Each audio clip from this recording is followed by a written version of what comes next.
guys, tutorial kung paano makagawa ng isang penis symbol. Let's go! May gallery una. I-project lang ng plus and picture import picture.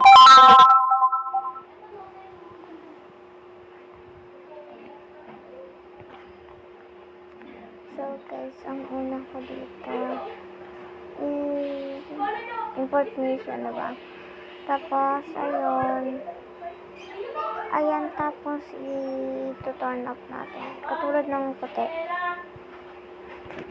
Ang ganyan. Oh my gosh! It's so British.